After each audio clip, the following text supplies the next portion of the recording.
We all remember Bubba from Forrest Gump. We got gold coins, gold bars, gold that comes from scrap, gold jewelry, gold shot, gold collector items, vintage gold, pre-33 gold, graded gold, sovereign gold, private mint gold, 3 nines fine gold, 4 nines fine gold, 91% gold, and gold backs.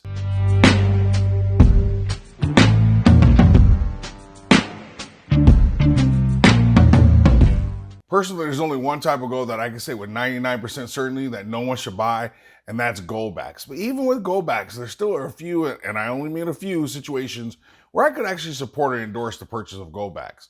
In fact, let me start by getting this out of the way. When everyone starts talking that jibber jabber about don't buy certain types of gold in particular, I want you to listen but largely ignore the noise. I'll come back to that in a second. I think this is the first time I've tackled this topic on which gold to buy this way, which is a little weird for me because 99% of the time my answer is very simple. Buy the cheapest, meaning the lowest premium, widely recognized gold in whatever size you can afford. My conviction around this is based off of real life experiences of buying and selling gold and silver over the last 18 years or so, and it's only been reinforced by my LCS Steve over the last few years. During a recent visit to my LCS, this issue came up, and when my dealer was working with another customer, I was shocked to hear what Steve's guidance was. Before I get into Steve's recommendation, first and foremost, let's start with making some things clear, some delineations and distinctions when it comes to quote unquote the best gold. The most important distinction you can make for you in your personal situation is why are you buying gold? Is it for investing, stacking, collecting, insurance purposes? Those questions are a lot harder to answer than you think because gold does all of those things. Which takes me back to a principle or a tactic I've covered a long time ago, and that is you need to have different stacks. For example, a legacy stack, or what I call the generational wealth stack, which is the wealth you pass on to your loved ones. A collector stack, and those are the coins you collect for either greater profit or you just wouldn't sell for sentimental reasons. And then there's an investment stack, which is the metal you're willing to sell it at the right price or where you're using your metals to make you more money. And lastly, a savings / wealth protection / in case the world goes crazy stack. And you might even think of this as your slightly less than liquid cash. This is where you have to start clarifying why you're buying and which stacks you're going to create, because this should drive your stacking goals and decisions. The beautiful and challenging, or should I say the beautifully challenging part of stacking is that from my count, there are at least a dozen ways to buy gold. We got gold coins, gold bars, scrap gold, gold jewelry, gold shot, gold collector's items, fractional gold, vintage gold, pre-33 gold, slab gold, sovereign gold, private mint gold, 3 nines fine gold, 4 nines fine gold, 91% gold, and gold back. And if that isn't overwhelming, then let's not even talk about how premiums can vary depending on the type of gold you buy. Most people get themselves into trouble because they don't have clarity around why they are buying gold in the first place. The reason for stacking has to be the biggest driver of your decision making, because a purchase that doesn't make sense for you may make sense for someone else. And this leads me back to what I heard at my LCS. It all started with Steve basically telling the customer that they should never buy slabbed or graded coins and that the customer needed to stick to eagles only. I stood there quietly in disbelief and horror. It was like I was 6-year-old again and they told me Santa wasn't real.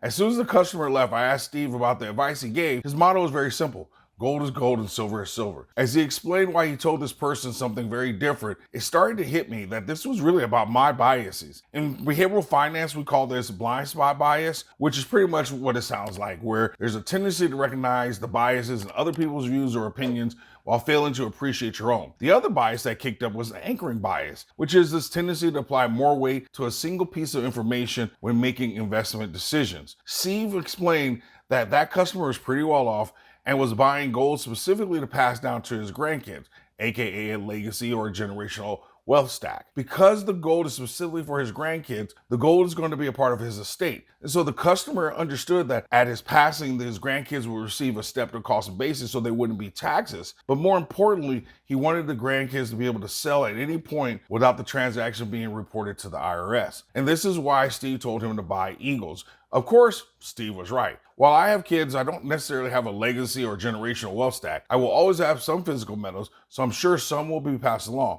But that isn't the point of my stacking. I basically stack for investment and saving / wealth protection. That is exactly why the customer that he was dealing with would have very different buying guidelines compared to me. As an investor and a saver, I want the lowest premiums possible in comparison to maybe our stackers that are outside the United States who have to worry about VATs and special taxes. They have to consider something very different, which makes their decision making different, of course. Before I give you Steve's 3 types of gold not to buy, I want to make sure we recap the takeaways, otherwise you'll miss the point of his list. First point is please gain clarity around why you're stacking. Is it, for example, legacy, investing, savings, collecting, or because you just simply like gold? Second, your reason for stacking is what should drive your purchases. A 50% discount on gold Libertad premiums would never be enough to have me buy one. But for some of y'all collector types, you'd be sprinting down to your LCS for that deal. If we understand these 2 concepts, then it doesn't really matter what my or any other LCS thinks. I don't know you. You don't know me. So I can't tell you what you should or shouldn't do or buy for your particular situation, but I can help you develop some principles and guidelines to help you make the best decision possible for your stack and your goals, which may be different from the next person's stack. So what 3 types of gold did my LCS say people shouldn't buy? 1, goldbacks. I'm pretty sure that was obvious. Second, slabbed or graded common sovereign coins like eagles, maples, etc. His argument was that they are so mass produced you'll never know which one is actually going to become valuable. And as he said, no one gives a crap about your 2019 MS-70 Gold Eagle, and no one's going to pay you extra for it. And third, which shocked me, was pre-33 gold, but it was because the premiums keep getting more and more out of control. He shared that the scarcity of pre-33 gold coins has become something of an urban myth, like diamonds being in short supply. He also said that them not being confiscated by the government is total BS, because as he said, any idiot can tell that the next push is for digital dollars, so they won't have to confiscate your metals. Their goal is to control all types of money. And fourth, commemorative coins. His only caveat was if you can get them at spot or melt, then buy, because after all, gold is gold. And isn't that the point of buying gold? Is regardless of the form, the goal is to have as many ounces as you can with as little wasted on premium as possible. Why? Because you never make your money back on premiums. You make it on the appreciation of the gold relative to dollars. This also means that the best size of gold to buy is the size you can afford, especially right now in an uptrending market. Buy your 1/10 of an ounce today and don't worry about trying to wait until next month to buy a 1/4 ounce in hopes of saving a few bucks in the premium. Price could be $100 higher by the time you get around to saving up for the 1/4 ounce. This is one of those situations where the customer is always right. So don't worry about what anyone else tries to tell you not to buy or to buy. They don't know your situation, and they're probably just creating a list in order to come up with some content.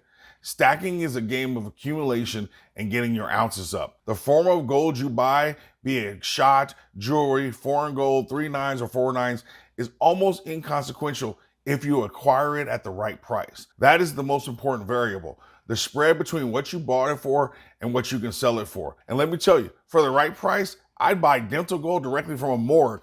Again, if that price was right. But that's just me speaking as someone who stacks for investment and for wealth protection. In the comments, what types of stacks do you have? Investing, prepping, collecting, wealth protection, legacy? What is your favorite type of gold to buy? Or simply put an A+ in the comments so everyone knows that you always stack smarter and never stop learning.